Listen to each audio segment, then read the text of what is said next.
Hey everyone, welcome back for another Finding True North. I'm Ryan. And my name's Olivia. And welcome to the third episode of Finding True North, whereby we are sharing pivotal lessons and moments that can help you navigate your career. And I'm going to pass over back to Ryan to explain what Finding True North is and why we started it. So, Finding True North is all about sharing lessons and journeys about people's careers from all different backgrounds. And the reason why we wanted to do this was so that people can still access professionals, inspiring stories, even in a time where we won't necessarily be seeing people face to face. So we hope that each time we run one of these, you pull an insight or two, which you can essentially action. Throughout the session, we will have a poll in the middle, and we'll also take questions at the end. If you want to submit a question, then you can either do it through YouTube in the comments section, or you can go onto slido.com and use the code FTN, the initials for Finding True North, and you can ask questions anonymously through slido.com. Mm-hmm. And we're so happy today to have Hannah Forbes with us. Hannah is actually like a childhood teenage friend of mine. We've known each other since we were 15. And personally, this episode would be great to see your career journey unfold in this very digital way. But also, it will be a great way to show your life lessons to other people who may need motivation in this time. So thank you so much for joining us, Hannah. And we look forward to hearing about your journey right now. So we're going to leave you to present, and we're going to come back at the Q&A. Okay, super. I will start with my slides. So hi everyone, thank you so much for joining. It feels very surreal to be doing my career journey because I honestly feel like I'm still just trying to figure it out. But I hope me describing this early part of my career will be really useful for you. And also obviously hope you're all safe and well, and hope this is really useful. So to start, I'm starting my journey at A-levels, and I studied chemistry, maths, physics, and English literature. And really at that point, I didn't know what I wanted to do. I had no idea. I love reading and I loved maths, but I had no idea how that would really result in a career. So I did English literature at A-level because I wanted to keep that up. And then I did lots of sciencey things because I thought maybe I could do something sciencey, and I like science. So that was how I began. I dropped chemistry because I was really, really bad at it and found that maths and physics was really where I found the most enjoyment and the most interest. So I ended up doing 3 A-levels, which was English, maths, and physics. And really still up to most of year 12, I really didn't know what I wanted to do. I was getting lots of different opinions from friends and parents and teachers, but nothing was really jumping out at me. It was only when one of my teachers said, "Oh, I found this like engineering week at BAE Systems, and they're inviting local students to come along and learn about engineering." And I thought, okay, this sounds interesting. I mean, I don't know if I want to do engineering, but I know I need maths and physics for that, so that could be quite useful. So I went along, and it was so much fun. We spent the whole week doing like egg drops and building race cars and robots and just loads of really, really fun stuff. And I thought, hey, okay, so maybe being an engineer could be quite fun. And that really was where a lot of my focus, from not really knowing what I wanted to do, started to focus towards engineering. And what really kind of spurred me on was that BAE Systems, after that week, offered the people on the week the opportunity to apply for a scholarship, which would mean I would get a summer placement with them every year, and I would also get some money towards my tuition fees. But the only catch really was that I had to decide that I wanted to do mechanical engineering. I wasn't able to do any other engineering. I had to decide that I wanted to do mechanical engineering. The reason for that is that BAE Systems is defense aerospace engineering. So focuses on military equipment like fighter jets and helmets and cockpits and things like that. So they wanted to encourage young people to move into mechanical engineering. And that was kind of what they offered. They said, we'd really like you to support you through your degree, but you have to do mechanical engineering. And so for me, this was it was quite a big decision, but really I knew I loved the week, and that's all I really knew about engineering. And I thought, well, this could be good. my teachers were saying it was a really good opportunity, and I knew I liked maths and physics. So for that point, for me, I was on the path to doing mechanical engineering. And I got the scholarship and I applied to the University of Bath, and I started in 2012 on mechanical engineering course. And this is really where the smooth sailing stopped. When I arrived at university, I absolutely hated my course. I really didn't enjoy it at all. I found it really difficult to make friends. The course was really hard. It was like a huge jump up from A-levels. And I think really I'd realized that I had quite an easy time at school. I was fortunate to have a good time at school. I really liked my teachers and my friends, and I did quite well academically. And then I arrived at the university where everyone was the best in their school. So I think, being quite self-critical, I was not used to being the center of attention, and I found that really hard. And it resulted in really, really bad results. So this is something I don't know if I've even told Olivia, but at the end of my first year, so you have 12 modules. I had 12 modules in my year, and you had to pass all 12 of them, of course, to go through to the next year. And I actually failed 6 of my modules. So at university, that meant that I got under 40 out of 100 for 6 of my modules. And you can imagine I'd had this really, really easy time at school. I got this scholarship, which was amazing. And now I was at university, which I was expecting to be the best time. And everyone told me it'd be amazing. And I was on the cusp of actually being kicked out because my results were so bad. And so I was in this scenario where I had 6 exams that I had to retake. I had only 3 weeks to revise, and I was working full time at my summer placement at BAE Systems. And obviously that was terrifying. I thought, if I couldn't do them the first time with 3 months of revision, how am I going to do it now with 3 weeks? I still don't know any of these modules. I don't know anyone to help because I didn't know many people on my course. And I was in this really, really difficult scenario. And at that point, I was thinking, is this kind of the end for me? Should I stop studying? I don't like my course. Should I just leave it? And it was really just, I'm not really sure what actually kind of spurred me through this really difficult time, but it was just this kind of, well, let's have a go. This is the first time I've really been challenged, and it's a big challenge for me, and I'm going to try and overcome it. So I spent 3 weeks going to work from 9 till 5, and then going to the local library from 5 till when it closed, which I was fortunate, it was quite late, so it was about 10 p.m. every single night for 3 weeks. And actually, the more I really focused on my work, the more I found a natural passion for the work that I was doing. And I thought, okay, maybe I can pass these exams. It was really only a week before my exams that I thought, okay, maybe I actually have a chance of passing them. So what was really difficult about this was that 1 week before I was supposed to return to Bath, I would get the results. So I had to kind of get ready to go back to Bath for my second year, just like everyone else did. But there was this huge unpredictability about that situation, because I might not have passed my exams and I might have not been able to go into my second year.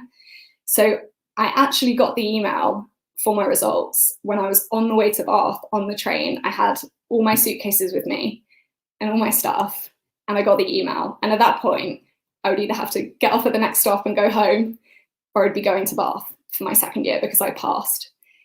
And I needed to get 40 on every single module that I'd failed. So I need to get above 40 on 6 modules. And I got the email and I started looking through the list, and maths was 94, solid mechanics was 89, thermodynamics was 87, and all of them were over 80. And this feeling of relief came over me. And then I looked at the bottom one, which was solid mechanics 2, which is the one that I hated the most. And I got 41. And so 1 mark saved me from going into my second year. And so this huge monumental challenge that actually it got to the point where everything had been so easy, and I had to overcome this huge challenge in order to get through. And I scraped through. Well, all my other modules went well. I actually got through into my second year with 1 mark. But that was a huge thing for me to really overcome. It really showed me that actually, if I applied myself and I really threw myself into my course and I studied and I became passionate about learning again, that I could overcome these really difficult challenges.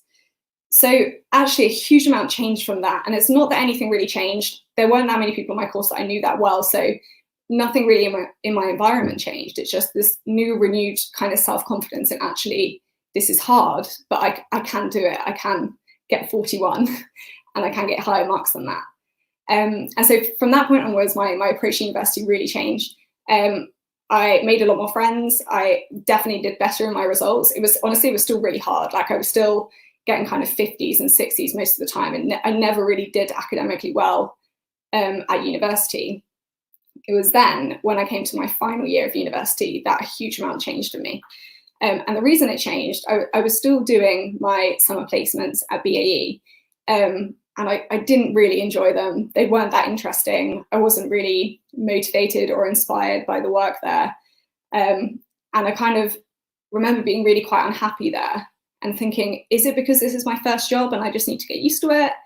Or is it the company? Or do I not want to be a mechanical engineer? What do I want? And you might all find that you might have this process at some point, because you're kind of at school encouraged to kind of go down a route without not a huge information about what that route is. And for me, I was kind of bustled into mechanical engineering and without really knowing a huge amount about the career. And ultimately what I decided was, no, I didn't want to be a mechanical engineer. I wanted to look at the other opportunities that were out there. So this is where entrepreneurship and business really started to kind of come into my mind. And along with that, technology as well. Like, I loved apps. I loved coding in my free time. And I loved working, doing kind of extracurricular stuff around the entrepreneurship stuff that was going on at university. So it was at a point where suddenly this whole planned out career I had in my mind of being an engineer, becoming chartered, doing all that stuff was removed, and I was a bit lost as to what to do. But I was just looking at the things that I liked, and they were technology, entrepreneurship, and working in kind of fast-paced environments. And so that's when I decided to apply to the Sky Technology Graduate Scheme. And I was midway through my final year, and I was fortunate I got a position on the Technology Graduate Scheme, and I accepted that position. So I was going into the second half of my final year knowing that I had a graduate job, and it was in a completely different area to my degree. And so that was really exciting. And it also kind of spurred me on to finish my degree, because I thought, hey, I'm not going to be a mechanical engineer, but I need this degree to get me into my graduate scheme. However, something huge changed in that last half of my final year, my last semester of university. And it's because I was assigned a final year project to do with the combination of engineering and entrepreneurship. Specifically, it was about how to develop products using the crowd. So how you can involve the general public in what you're doing in different ways to ensure that the products you create support everyone, and they're inclusive and they work for everyone. And I absolutely loved it. I completely became immersed in the project. I think I was supposed to write something like 15,000 words for my master's, and I actually ended up writing 28,000. So I had to do a lot of cutting, and it's because I absolutely loved the subject. And when I kind of got to the end of that project, so I finished my degree now, there was this kind of feeling of, yay, I'm going to Sky, and that's great, but also it feels like I've discovered something here, and I kind of don't want to stop that. I want to continue exploring whatever it is I found here that I find interesting. And that's when I got offered the opportunity, alongside my graduate scheme job at Sky, to do a part-time PhD to continue my research. And this is really where the kind of two sides of what I do now started to develop. So I worked 9 to 5 at Sky, which was a great job. There were like so many great perks. It was like a really modern office. I made so many good friends that I'm still really good friends with now. And then I would go home and I'd continue studying on my research. And the more I did of my research, the more I realized that's really where my passion was. But I knew that I liked the practical side. I liked applying the research I did to help people to work with businesses and to help them. And so in August of 2018, I decided to leave my graduate job at Sky and start my PhD full-time, and at the same time found the Funding Crowd. So this is, the Funding Crowd is a crowdfunding consultancy. So I've talked about the research that I've done in helping people create products using the crowd. And a big part of that is using the crowd to fund what you're doing, involving your general audience in what you're doing by offering them investment or offering them pre-order of a product. And it's like a significant mechanism that businesses can use to get funding and to accelerate growth. And I just absolutely loved it. I thought it was a new approach to finance that democratized access to finance, so helped people who didn't have much success in traditional routes, like getting money from the bank. And it offered an opportunity for lots of new different types of businesses that were perhaps not getting the recognition that they deserved initially. So this moves to the present day. I'm still running the funding crowd. It's been the best and hardest 2 years ever, even harder than that first year at Bath. And I've also continued to do my research. I felt like while I'm able now to focus on my business, there's just this part of me that still wants to explore this passion of doing research. And I've continued that with the University of Cambridge, and I started in January as a research associate. So I feel like I've whistled through that, but that's the full journey. You can see definitely not smooth sailing, really big bumps in the road. And I hope most significantly, you can see how looking back, I really tried to understand what I was most passionate about and ensure that I was continuing to do things I was passionate about, as opposed to sacrificing my time for something that I didn't want to spend my time on. So the pivotal moment quote for me was actually from my dad. I'm sure his head would expand massively if I was quoting him in a presentation. But it was basically after one day at BAE Systems when I came home, and I said, "Oh, like I'm not feeling this. Like I don't want to be here, but I know that this is good for my career. I know I could, get a really good job here. Maybe I should just keep going." And he just said, "Well, the goal is not a better title or even better pay. It's being able to spend more precious time in the way that you want to." And this is really how I've tried to approach my career. It's not about getting more money or getting a better title. It's understanding what you want to spend the most of your time doing. And I hated the idea of that I would spend 9 till 5 doing something that I wasn't that passionate about. Then I'd have maybe 5 hours at the end of the day to do what I wanted, a couple of weeks of holiday and my weekends. And I just felt like that's not enough. So I've really focused on getting full ownership of my time and trying to find out what I want to spend my time doing and navigating that and creating that as part of my career. So this is the poll. I'd be really interested to hear your thoughts on this, what your thoughts are on internships and placements. So this was a huge part of my early career and really helped me consolidate what I didn't want to do. But there are also plenty of people that find new passionate careers through their internships. So log on to Slido and let me know what your thoughts are. I'm really interested to see that. So 3 things I wish I knew before starting my business. Firstly, there's never a perfect time to start. I spent ages thinking, oh, I need to get a perfect logo, I need to get the perfect name. But really, as soon as I actually started, I realized that my logo was wrong anyway. And there were so many more important things that I should have worried about. So you're never going to be perfect when you start.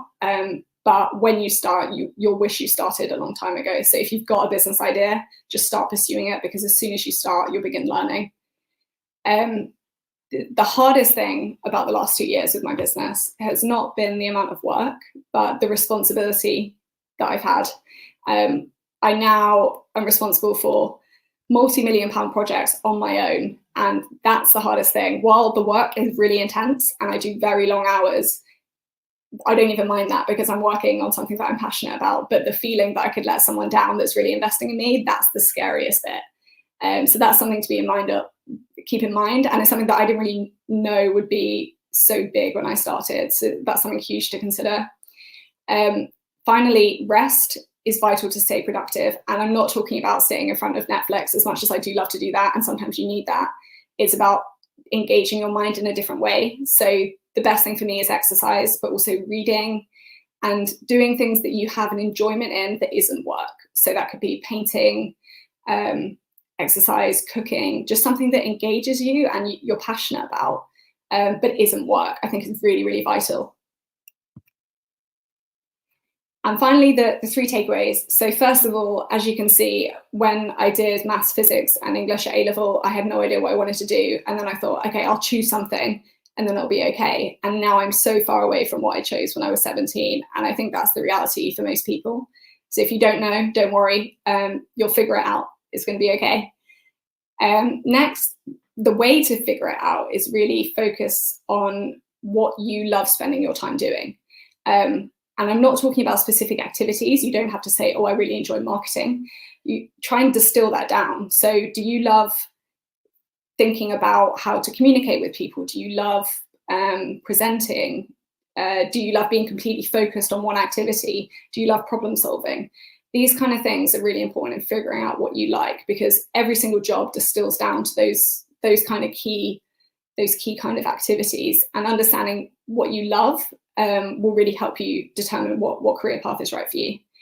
And finally, always be learning. So not just collecting knowledge, but also learning about yourself and what you like doing. So these kind of three are all basically related. It's all about learning what you like and having the confidence to craft your own career around the things that you really are passionate about. Okay, that's it. Thank you, everyone.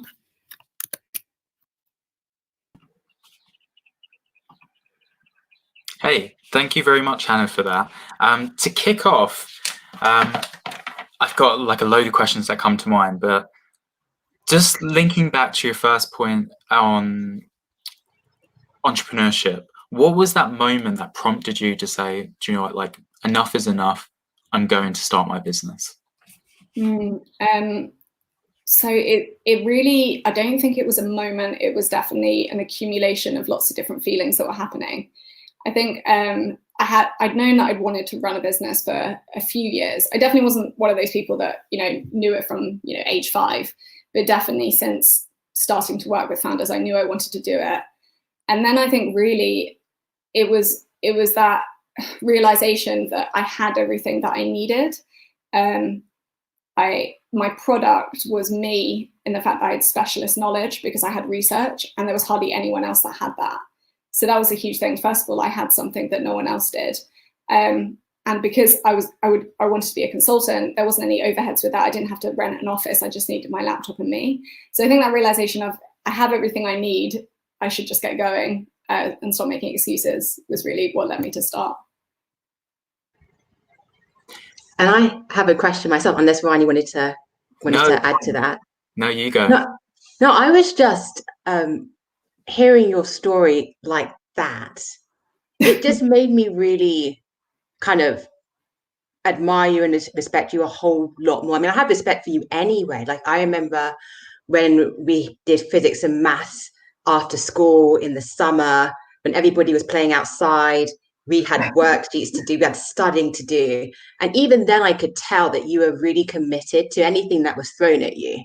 You would put 100% in it. And just hearing your story from first year to not even knowing whether you would even get to campus and second year, it made me really think back at how much internal strength it must have taken for you to be, okay, I have this big challenge and I need to face it, even though I have support at home and family at home, but it's something that I can only do myself. And I don't know, it just gave me a whole nother level of perspective. So thank you so much in explaining it in such a vulnerable and from very powerful way. So thank you so much. Oh, and I do have a question. I do have a question.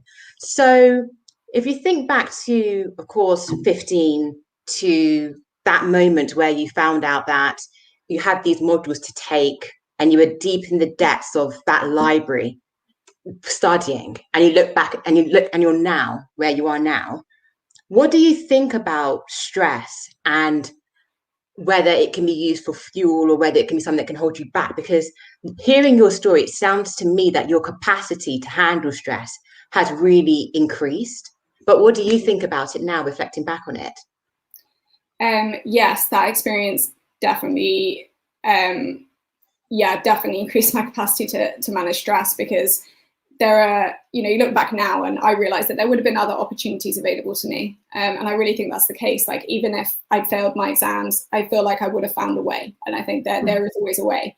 But at that point, it was like my whole world that I built for myself was crumbling down. You know, I'd worked so hard on my A-levels. And this was supposed to be the reward. And I thought I'd messed up. So yeah, definitely, like that, through overcoming that challenge, which I'm very privileged to have not had that kind of difficulty up to that point. And I recognize the privilege in that, but it was definitely a huge thing for me to overcome. So that definitely did help. Having said that, in terms of managing stress, really running a business has been the most stressful experience ever. So as much as I feel like I did increase my capacity in that experience, running a business has increased my capacity so much. Like, basically anything can happen. Like, a lot of things happen now and I'm like, doesn't matter. And the other day our washing machine exploded and there was actually stuff all over the kitchen. And I was like, it's fine. Like, it doesn't matter. I've actually got like real problems to deal with. Like, it's okay. So yeah, but on a serious note, like, stress is, I think, the absolutely antonym not the right word, of creativity and good work. So I think that's what the point of rest I was talking about is. That's all about managing stress. I think when I'm stressed, I don't work well at all. So I have to really focus on managing that. It was really interesting hearing about your story of failing, because I actually hadn't heard that before. And I remember when it was actually at uni, I think it was maybe at my master's. Yeah, it was during my first master's, where there was like a small bit of coursework, which I actually got below, I think it was like below 50, which meant it was a fail for the coursework. And I was like, oh my God, it's the first time like I failed, and I stressed out. Like, I managed to pull it back with the exam, but I think dealing with that, just failing when it's something new, is quite interesting. So my question is, did you get any support from other people? Is it something that you kind of went through yourself? Was there anyone else which you could confide in, or someone who helps? I know you quoted your dad, I love the quote. So yes, but actually I was so ashamed that I didn't really tell many people. So the first thing that happened when I found out my results, I was at BA Systems, I was at work, and the other person that had got the scholarship was working with me, and he also went to Bath, so I knew him quite well. And he was like, oh, got a 2-1, never mind. And I was there like, God, I wish I had a 2-1. I've just failed all these modules. And I didn't, when I found out my results and I saw him there, you know, being like, oh, 2-1. I think we all know someone like that. You're just like, shut up.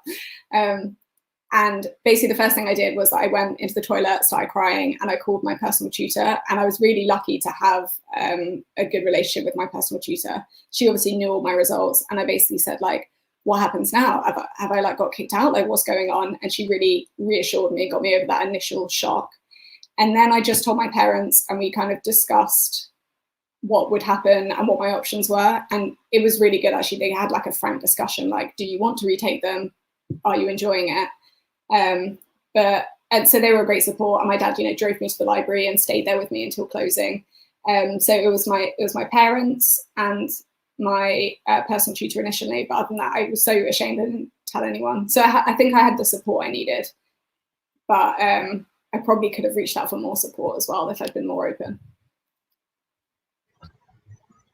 And with that, actually, how important now do you think in having a social circle that will have the traits to allow you to be comfortable in talking about the hard topics, especially when, of course, now that you have your business and the stakes are a lot higher than they were before. And of course, there's so much pressure in not only you being responsible for your own well-being, but also when you're taking ownership of so much money, and there's so much stress that comes with that. Do you think that having a social circle that is very nurturing and supportive and having those traits is important now that you're older? And you think it's something that you would have benefited from more if you were back at 18-year-old Hannah? Yes. So I think, there's kind of two things I want to kind of say in answer to that question. The first one is that, yes, having a support system is vital. But I also think don't just grab people to support you, work on finding like really valuable friendships. And I'm really fortunate that I have those around me, including with you, Olivia. But the other thing is, actually, I was reflecting on this because my boyfriend was on the same course as me, mechanical engineering, and we were talking about our ability to make friends. And he is a lot shyer than me and definitely not as outgoing, but he had a huge group of friends on his course. And reflecting on this, I really do think it was a consequence of there being so few women on my course. There were 13 women out of 360. And I think I went to an all-girls school as well. And I think I struggled in that sense. I think I could have definitely done more, but I think that definitely was a factor. And I do want to be really quite, open with that, because as much as I'm now very comfortable in male-dominated environments, because startup entrepreneurship is male-dominated, but when I just come out of school, I wasn't, and I think I did really struggle with that. I did have many other friends at university, just not on my course. But in third year, I did have more friends on my course, and it improved my grades and my experience in my course drastically. So if you are going to university, make an effort, but also recognize, if you're not enjoying it, it's not all, what's the phrase? Daisies and roses? Rainbows. Yeah. Rainbows, daisies, roses. Okay, we'll move on. We'll work on it. Yeah. Is it rainbows and kittens or something like that? I think it's something. There's definitely something there. Yeah, it is a phrase that neither of us know. Going back to the poll question that you asked, so everyone said that thoughts on internships and placements, that doing them, they think it's great. What's your thoughts on it? So my thoughts are, yes, do internships if you can. Again, it's not easy for everyone, especially where there are still unpaid internships available. But they don't have to be official internships. I think really what is valuable about internships is what you can get outside of them, which is experience in doing something that you can't get from your studies. And I think this is huge, and it goes back to finding the right route. I didn't know anything about mechanical engineering. I just did it because my friends and family were saying like, oh yeah, that'd be good, you should do that. And I was like, oh, okay. But there are so many jobs out there, so many of them that I don't know, let alone what I knew when I was 16. So by doing different internships, getting different experiences, you just learn more about what you like doing. And then there's the added advantage of just getting like more examples and experience, and just more understanding of what you're good at and what you like. So yes, I think they're good, but they don't have to be official. You don't have to apply for them. It could just be like working with your parents or meeting up with friends and asking what they do, just giving yourself a wider view of the world of work, really. And I have a question kind of in response to that, but about your PhD, and you're doing it part-time. So I had no idea that you could even do a PhD part-time. So I remember when you were telling me, oh yeah, I've got a job at Sky, and I was like, oh great. And then you were saying, oh yeah, and I'm going to be doing a PhD. And I was thinking, okay, one, how is that even possible logistically?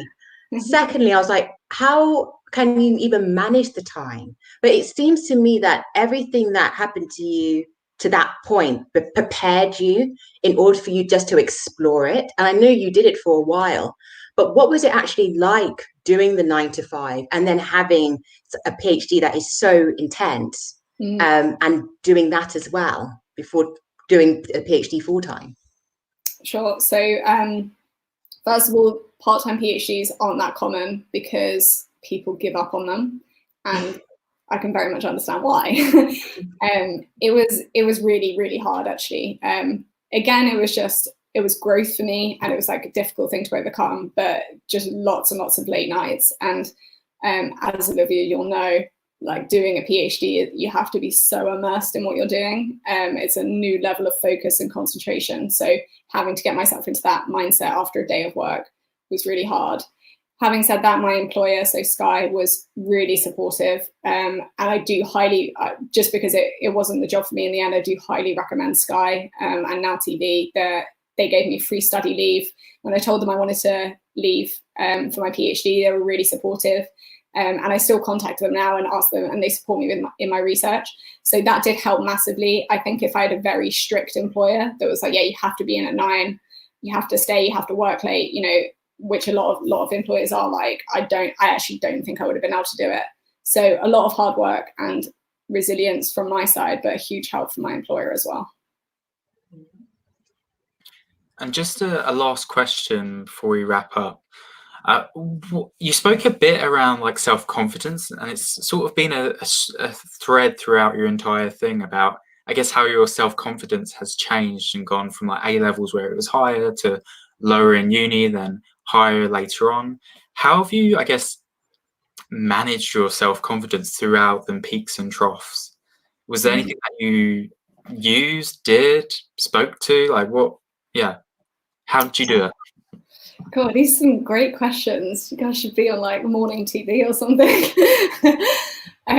So I think really where confidence comes from for me is when I'm doing something that I'm good at and passionate about, and that's definitely not rare. I think that's the case for most people. So the peaks and troughs came with being in environments where I felt like I was contributing, I was adding value, and I was doing something that was important to me. I think at Sky, for example, there were times when I just felt like what I'm doing is very, very small, and if I left my job or that job didn't exist, I'm not sure it would have an impact on the wider world. So doing something that I felt was important and valuable contributed to that. But I think everyone, and I definitely have struggled with self-confidence, especially starting a business where there was just so much ownership on my ability, and understanding how to value my self-worth and distinguish that from work has actually been something that I've continued to work on. So I think a lot of people do say that I'm quite confident, but that's taken a lot of time to build up. And also it doesn't feel like that all the time. So there's a tumultuous relationship with self-confidence for me, and it will continue, I'm sure. I have one more question, because of course you're at the funding crowd now, and I wanted you to discuss what have been some of your favorite projects that you've worked on so far, and where do you see the industry going, especially due to what's happening right now around the world? Oh gosh, this is hard. I have the privilege to really be able to choose projects that I love to work on. So so many of my clients I'm still in touch with and are good friends because I love what they do, and I continue to stay in touch with them. Ones that really stand out was my first big campaign was a company called Kitty Kali, and Olivia, you'll know this because you came along to the launch event. And it's a female founded company based in Kenya, and they create these amazing shoes, and through the production process and the manufacturing, they empower people within Kenya and within the Kibera slums where they're based, teaching them how to make shoes, and the shoes are also all vegan and cruelty free, and it's just a really incredible business and really great to work with. Also, this is a bit of a plug, but it is definitely in line with your question. I'm working with an amazing company now, and they've created the world's first handheld device that can turn seawater into fresh water, and it's really amazing. Like, blows my mind, and they're amazing to be working for and working with. And they're going to be launching in hopefully 4 weeks. They've just launched their pre-launch campaign. So that's a really great company. And I'd say that, so it's like my most recent campaign and my first campaign are the ones that really stand out for me at the moment. That's really great. And again, Hannah, thank you so much for being on this project with us, Finding True North, because I know that you are incredibly busy, and I think just even having 40 minutes with you I'm so happy that you're on here. So thank you so much for being part of it. We're going to go to the next slide where we're going to talk about what happens next. So everybody watching, thank you so much for joining us on the 3rd episode of Finding True North. We've had a brilliant speaker with amazing answers, and if you feel that you want to have a little more of Hannah Forbes by Trying True North. We're actually going to summarize this episode via a PDF, and that's going to be available on the Tech Allies Network web page, which is on the screen now. This PDF is going to summarize Hannah's journey and this episode, and it's going to be published on Friday, the 23rd of May. The next episode is going to be next Wednesday at 3:30, and it's going to be a guest that Ryan and I know quite well. If you want to briefly cover that, Ryan. Yes, so it's one of the Tech Allies Network committee members, Sinner, who's he works at Shell. He's worked in lots of different countries as well. So it'd be really interesting to get his viewpoint on working abroad. But equally, he's gone from working as an individual contributor to then leading a team, which can be very different. So please join us next week, normal time, 3:30 UK time on YouTube Live. Great. And Hannah, again, thank you so much. I can say it so many different times, but I'm probably going to say it for the rest of eternity now. So get used to it. But yes, Hannah, thank you so much. No, well, thank you so much for having me. I think this is a amazing initiative. And yeah, I definitely encourage everyone to continue watching. Olivia and Ryan are amazing, and they're doing this is a really great series. So stop thanking me. It's been a privilege to share my story. So thank you. You're welcome. And if you want to hear more about the Tech Allies Network, here are all of our socials. We also have a podcast as well. And so all the details are on the screen. But again, thank you so much, and see you next week.